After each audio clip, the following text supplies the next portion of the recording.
कितना है गंदा बटियो है, ऐसे ही चादर रहेला।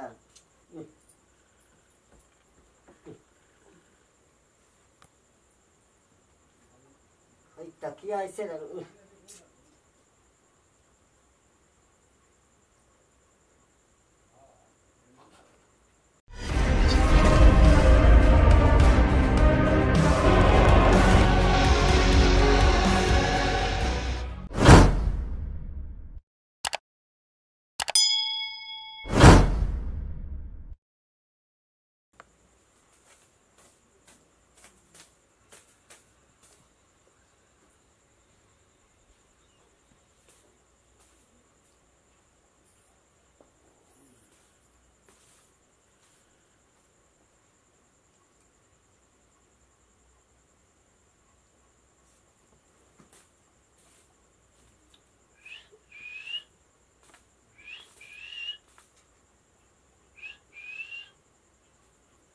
कितना है गंदा बटियो है, ऐसे ही चादर रहेला।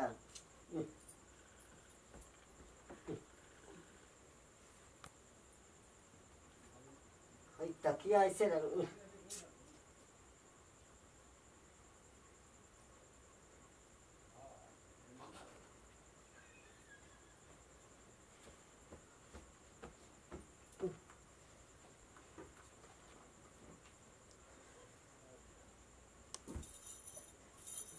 गंदा बटियो मलकिनी। उधर से साफ करा है ना करे हो गया ना, देखो तेरी बहुत गंदा लगता। धूला बैठा देख करिया कच्ची तो लगल बा, खांसी भी आवता। करिया करी कच्ची तो दिखत रहे।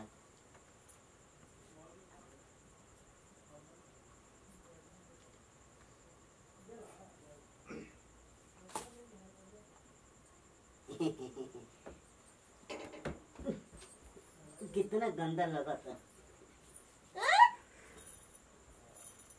बिस्तर पे कैसे ले आ?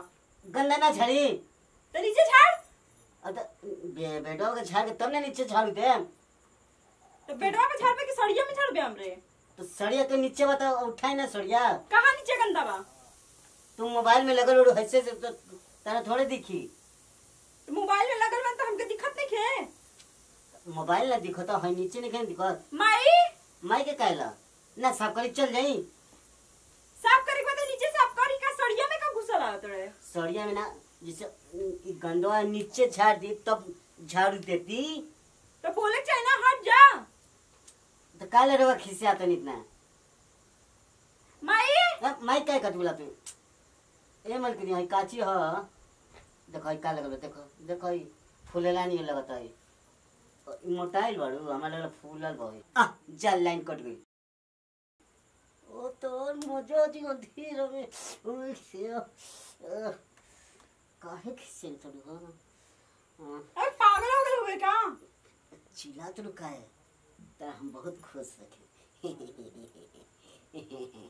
दोनों झाड़ दी तनी।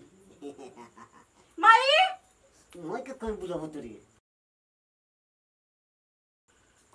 कितना अच्छा लगता है ये मलकिनी। काहे खिसियाई बाड़ू हैं?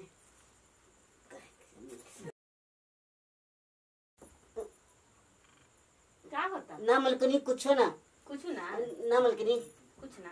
ए मलकिनी होत कुछ नहीं के होत है ना है ना। आओ ना मरबो तू मरबो। कैमरा लेके इसका क्या करता है? गंदा गंदा झाड़ते ऊपर हाथ टूट गया मलकिनी। मोबाइल पर लो करी मोबाइल पर। हां हमरा अरे ताता रे ताता हम सब देखनी।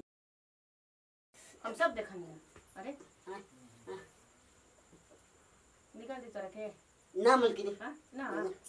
ना अरे दादा ना अब ना करे अब ना करे। कैसे मानी कि ना कर? अरे कहां तट्टे पे गंदा झाड़ता नहीं आ साड़ी के अंदर झाड़ा तट्टे। अरे कोचिन तो लोग रे मलकिनी। हां कोचिन तो लोग रे सही को दी अब मैया सही कर दे। गंदा रे ए मलकिनी और बिछड़ो झाड़ के नीचे नीचे तो जितना पैसा बा तो जितना पैसा बा नु एको पैसा ना मिले ना मलकिनी हम मेहरारू के इलाज कराए गोटे मलकिनी मेहरारू के छोड़ के हमरा बेटी पे लाइन मारता रे लाइन ना मत रे लाइन मारता रे चल निकल घर से जो तोरा मेरा को फोन करी मेरा फोन करी जल्दी अच्छा देखो लोग बोल इससे तो तोर गतर फोड़ दे ए मलकिनी एगो बात बोली रउआ बहुत खूबसूरत लागत है ना तू जैसे भागत रखे ना